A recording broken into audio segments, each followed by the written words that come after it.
नमस्कार। धुंधला सा नजारा, आंखों से पानी आना, सर का भारीपन, सांसों का बोझिल होना। वाकई देश की राजधानी की हवा परेशान कर रही है। हवा का स्तर बहुत खराब हो गया है और ये हाल अगले 2 दिन और बिगड़ेगा, क्योंकि पराली जलाने का असर उत्तर पश्चिम से आ रही हवाओं के कारण दिखेगा और हम सबको महसूस भी होगा। दिल्ली वालों के लिए राहत की खबर यह है कि 13 नवंबर से हवा के स्तर में सुधार देखा जाएगा, लेकिन पराली जलाने से सिर्फ 27% ही प्रदूषण होता है। पटाखों के अलावा दिल्ली की खराब हवा 40% की जो समस्या ट्रांसपोर्ट से, 30% डस्ट से, धूल से और उद्योगों से होती है। लेकिन ठोस कदम सरकारों द्वारा नहीं उठते हैं, बस साल दर साल ये फेहरिस्त बनी रहती है। हालांकि वायु प्रदूषण की यह समस्या दिल्ली और आसपास के इलाकों तक ही सीमित नहीं है। उत्तर प्रदेश के कई शहरों में भी यही हाल है। खराब हवा में सबसे ऊपर यूपी के 8 शहर हैं। गाजियाबाद, बागपत, बुलंदशहर, वृंदावन समेत कई शहरों में अत्यधिक खतरनाक स्तर हवा का बताया जा रहा है। लेकिन अब इस समस्या से हम पार कैसे पाएं, और इस समस्या को जब हम लोग जूझ ही रहे हैं इससे, तो अपनी सेहत का कैसे बचाव करें। हमारे साथ 2 खास मेहमान हैं। Doctor Yatin Mehta, chairman Medanta institute of critical care, जुड़ेंगे हमारे साथ, और doctor Mohsin Wali, senior physician, Gangaram अस्पताल, हमारे साथ जुड़ गए। डॉक्टर वली, बहुत बहुत धन्यवाद जुड़ने के लिए। सर, इस समय आप दिल्ली वासियों को क्या सलाह देंगे? अब हम कोरोना के दौर से निकल रहे हैं, तो अब ये नवंबर का समय आ जाता है जब इतनी प्रदूषित हवा साल दर साल हम लोग झेलते हैं। किस तरह अपनी सेहत का ध्यान रखें इस समय? आपने तो शुरुआत की थी, उसका जवाब तो यही है कि सांस न लिया जाए। यह हवा सांस लेने के काबिल है ही नहीं, लेकिन जिंदा रहने के लिए सांस लेना जरूरी है। और नेचर ने हमको 2 फेफड़े दिए हैं जो हवा को 24 घंटे साफ करते हैं, नहीं तो हम मर जाएं इस हवा में अगर सांस लें तो। ये बहुत दुखद विषय है जिस पे हम पिछले कई दिनों से बात कर रहे हैं। पूरे वर्ल्ड में इस पे बात हो रही है कुछ न कुछ, और हम हर साल इस पे बात करते हैं और फिर घूम फिर कर बात वहीं आ जाती है कि अब क्या होगा, पराली जलेगी और धुआं होगा। और मैं एक बात निधि जी आपको यहाँ और ऐड करना चाहूंगा कि जो एक एयर ट्रैफिक है उसका भी इसमें बहुत बड़ा रोल है। 1.5 किलो के करीब जब एक लैंडिंग होती है उसमें बहुत फाइन पार्टिकल्स होते हैं, जिसका अभी हमने संज्ञान बहुत कम लिया है। जो छोटे पार्टिकल्स होते हैं जिनको हम PM1 कहते हैं, और ये जितना डैमेज जिसकी आप बात कर रही हैं ये उन फाइनेस्ट पार्टिकल्स से होता है जिसको हम PM1 कहते हैं और PM2.5-1 कहते हैं। इसका करीब करीब मतलब ये 1.5 होता है इसका साइज, और हम 5 और 10 की तो बात कर ही रहे हैं। तो इससे बचने का एक तरीका तो यह है कि अभी हम मास्क लगा के रहें, घर से बाहर न निकलें, घर के जो इंडोर्स हैं उसको बंद रखें, और एंटीऑक्सीडेंट इसके लिए हम इस्तेमाल करें, जिसका बेहतरीन तरीका है फल खाएं, ताजा खाना खाएं, फल खाएं, और बाहर एक्सरसाइज के लिए बिल्कुल ना जाएं। स्पेशली मॉर्निंग जॉगर्स, जो मॉर्निंग वॉकर्स हैं, उनके लिए बहुत नुकसानदेह है ये हवा।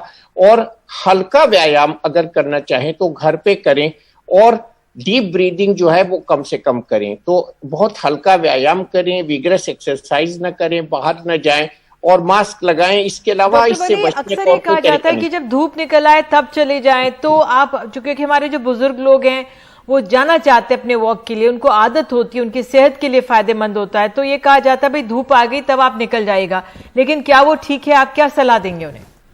मैं अभी सलाह दूंगा इस हवा को ना ज्यादा एक्सरसाइज के लिए इस्तेमाल किया जाए, क्योंकि हवा की वेलोसिटी पे ये डिपेंड करती है, पॉल्यूशन की डेंसिटी। और ज्यादातर ये रिकॉर्डेड है इस मेटीरियोलॉजिकल रिपोर्ट में 8 बजे से 4:30 बजे तक हवा का फ्लो अच्छा होता है, तो पार्टिकुलेट मैटर कम हो जाता है। लेकिन फिर ये सुस्त हो जाती है तो पार्टिकुलेट मैटर बहुत बढ़ जाता है। और मुझे बड़ी खुशी हुई, मैं देख रहा था हमारे ही मुल्क में वेस्ट बंगाल की एक जगह है शिलोंग में 17 है, वेस्ट बंगाल में जो मैंने जगह का नाम बताया तारकेश्वर, उसमें 9 है, ऊटी में 41 है, एजावल में 45 है। तो फिर यहाँ हमने क्या कर डाला है ऐसा जो 500 हो जाता है? ये बहुत सोचने की बात है। और मैं आपको याद दिलाना चाहूंगा, अपने दर्शकों को भी याद दिलाना चाहूंगा आपके माध्यम से, कि जिस जमाने में लॉकडाउन था तो एवरेस्ट की पहाड़ियां जोधपुर से दिखाई दी थी, ताजमहल साफ दिखाई देता था, आज वही ताजमहल धूल की चादर में आप लोग बिल्कुल डॉक्टर वाली, जो ट्रांसपोर्टेशन की जो समस्या 40% है जो दिल्ली की वायु प्रदूषण में, उसका एक तरह से हिस्सा रहा है। जो पराली जलाते हैं, जिसको हम अभी मोटे तौर पर दोषी मान रहे हैं, वो 27% ही है।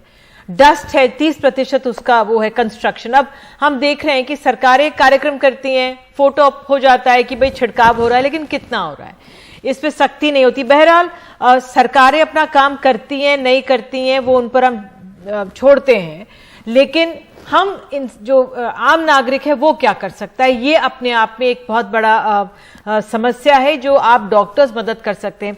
डॉक्टर वली, मुझे अभी ये पूछा जा रहा है कि भाई जो समस्या से, जैसे अस्थमा से पहले डील कर रहे हैं, वैसे ही उनकी सांस की समस्या है, ऐसे में उनको क्या एडवाइस है?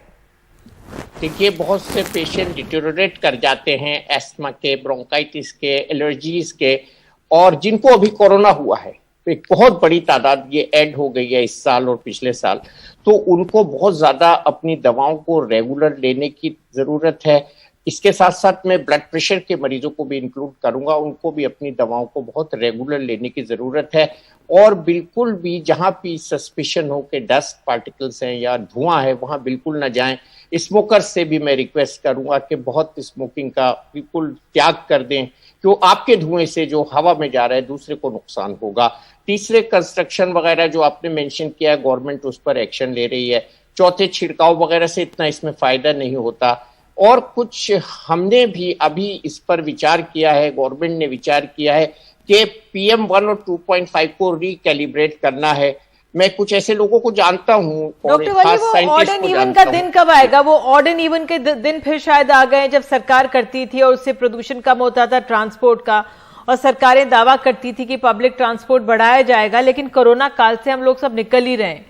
तो ऐसे में वाकई में जो समस्या सामने आ जाती है, लोगों को काम के लिए भी निकलना है, लोगों को रोजगार का भी नुकसान हुआ है, तो एक वो है इंफ्रास्ट्रक्चर का जो सरकार को देखना है वो किस तरह से ठीक कर सकती है, लेकिन जो एक आम नागरिक निकलता है वो क्या करे? ये जो मास्क हैं, कौन से मास्क जो हम पहनते हैं N95 वो ही चलेंगे, या कुछ कपड़े वाले, क्योंकि लोगों को आदत भी नहीं रही है ज्यादा मास्क पहनने की, परेशानी भी हो जाती है। तो आप इस समय क्या समझाएंगे लोगों को मास्क के बारे में? देखिए, मास्क के बारे में जिन लोगों को बर्दाश्त नहीं है N95 जो कि आइडियल है, उनके लिए मैं जो सर्जिकल मास्क है उसकी सिफारिश कर सकता हूं। और मास्क लगाना ना मास्क लगाने से बहुत बेहतर है, ये तो आप भी एग्री करेंगी।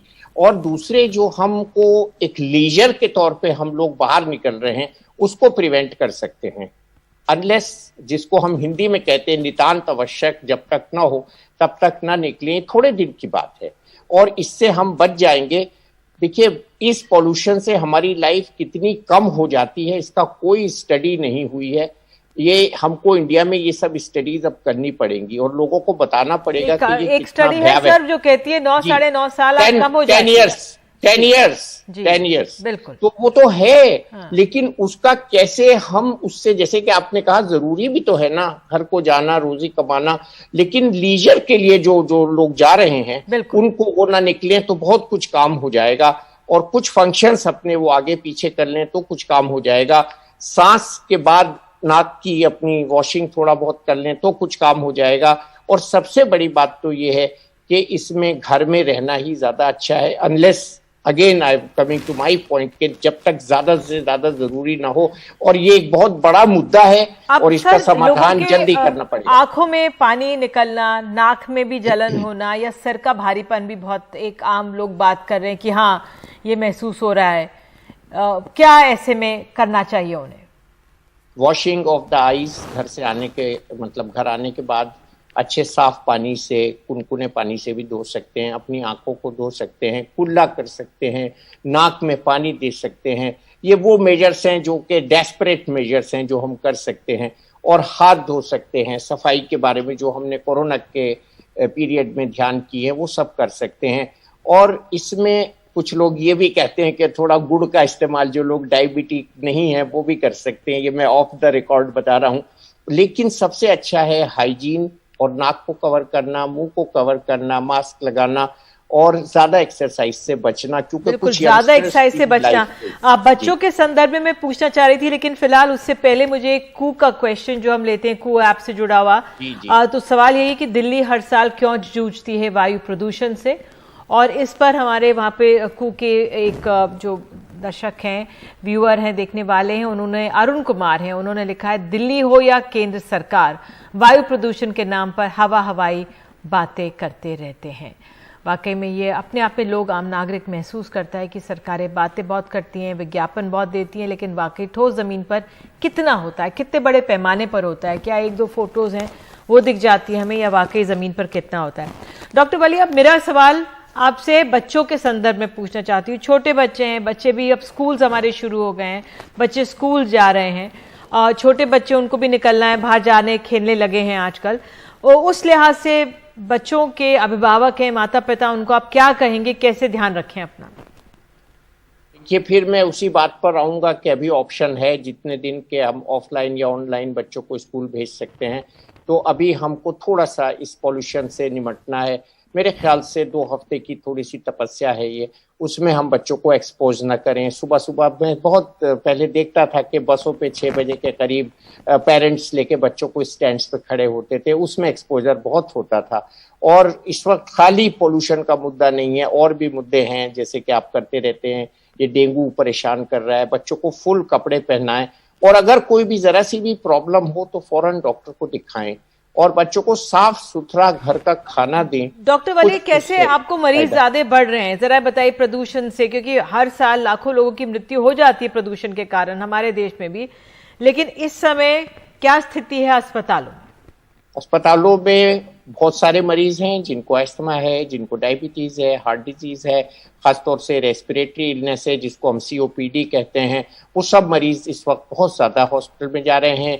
एक्यूट दमे के जो अटैक होते हैं वो ज्यादा हो रहे हैं, और आंखों की भी बीमारियां, जैसे कि आपने बताया कंजंक्टिवाइटिस या आंखों से पानी आना भी कोई अच्छी बात थोड़ी है। इसका मतलब गंदी हवा है जिससे हम सांस ले रहे हैं, नाक की बीमारी भी होगी, कुछ लोगों को इन्फेक्शन होगा। आमतौर पर जब हम नाक साफ करते हैं तो स्लेटी रंग की नाक निकलती है आजकल के मौसम में, वो क्या है? वो कूड़ा है, कार्बन है, पार्टिकल्स हैं, पार्टिकुलेट मैटर है, जिसकी मैं भी बात कर रहा था। एक दूसरा पार्टिकुलेट मैटर जो छोटा है, जो अदृश्य है, उस पर बहुत जरूरी है काम करना, क्योंकि वो दिखाई नहीं देता। एयर पॉल्यूशन थ्रू एयरक्राफ्ट, इसकी भी बात अब होनी चाहिए कि हमें को एयर जो फ्यूल है उसको भी ठीक रखना है, और बच्चों को तो सबसे ज्यादा संभाल कर रखना है। मैं यही कहूंगा कि अभी थोड़े दिन बच्चों को बाहर मत निकालिए।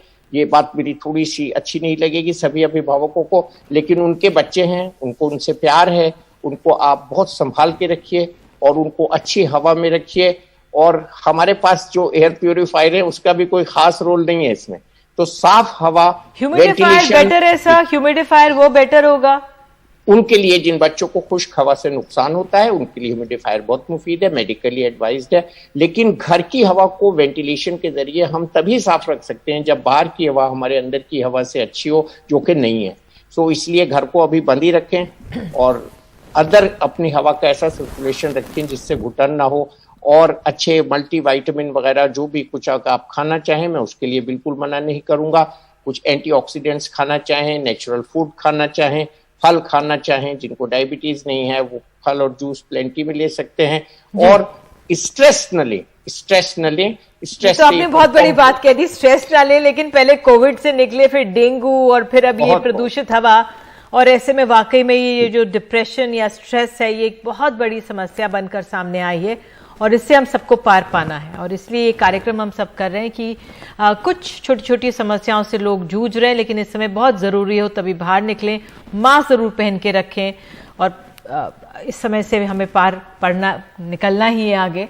तो बहरहाल यही हमने समझने की कोशिश की, जो प्रदूषित हवा है हमें अपने आप को इससे बचाना है। एक छोटा सा ब्रेक लेते हैं, बने रहिए हमारे साथ। अरुणाचल प्रदेश के सुबनसिरी से लगने वाली भारत चीन सीमा पर चीन ने 100 घरों का गांव बना लिया है। इस खबर को सबसे पहले NDTV ने रिपोर्ट किया था।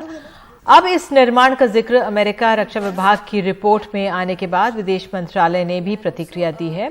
विदेश मंत्रालय ने कहा है कि इस पर भारत की नजर है। ज्यादा जानकारी दे रहे हैं हमारे सहयोगी उमाशंकर सिंह। अरुणाचल प्रदेश में भारत और चीन के सरहदी इलाके में चीन की तरफ से अवैध निर्माण की रिपोर्ट अमेरिकी रक्षा मंत्रालय की रिपोर्ट में आने के बाद भारतीय विदेश मंत्रालय की तरफ से उस पर प्रतिक्रिया आई है। विदेश मंत्रालय का कहना है कि अमेरिकी रक्षा विभाग ने अमेरिकी कांग्रेस को जो रिपोर्ट सौंपी है और उसमें बाकी बातों के साथ साथ जिस तरीके से चीन के अवैध निर्माण का जिक्र है, भारत ने उसका नोट लिया है। विदेश मंत्रालय का आगे ये कहना है कि इस तरह के अवैध निर्माण चीन लगातार उन इलाकों में करता रहा है जिस पर उसने अवैध कब्जा दशकों से जमा रखा है और भारत लगातार इस तरह के निर्माणों के खिलाफ अपना प्रोटेस्ट दर्ज कराता रहा है। विदेश मंत्रालय का यह भी कहना है कि भारत ने अपनी तरफ से जो इंफ्रास्ट्रक्चर डेवलपमेंट है, जो ढांचागत विकास है, सड़क हो या पुल हो, उसके निर्माण काम में तेजी बढ़ाई है क्योंकि वो भारतीय सुरक्षा के लिहाज से अहम है और साथ में अरुणाचल प्रदेश जैसे इलाके में जहाँ पे लोगों को रोजी रोटी की सहूलियात देने के लिए इस तरह के डेवलपमेंट करने ज़रूरी हैं। तो जो ये रिपोर्ट आई अमेरिकी रक्षा विभाग यानी कि पेंटागन के ज़रिए, उसके बाद ये पहली प्रतिक्रिया आई है विदेश मंत्रालय की तरफ से। एनडीटीवी ने इसको रिपोर्ट किया था और उस समय जनवरी में 18 जनवरी को भी इसी तरह की एक प्रतिक्रिया विदेश मंत्रालय की तरफ से दी गई थी। जाहिर सी बात है कि भारत और चीन के बीच जो एक लंबा सिलसिला है जो सीमा के झगड़े का और सीमा के परसेप्शन को लेकर जो एक अंतर है उसको लेकर, तो उसमें चीन जिस तरीके से फ़ायदा उठाने की कोशिश करता है उस पर भारत लगातार अपनी जो राष्ट्रीय हित है उसके हिसाब से कदम उठाता रहा है और यही बताने की कोशिश विदेश मंत्रालय ने एक बार फिर की है।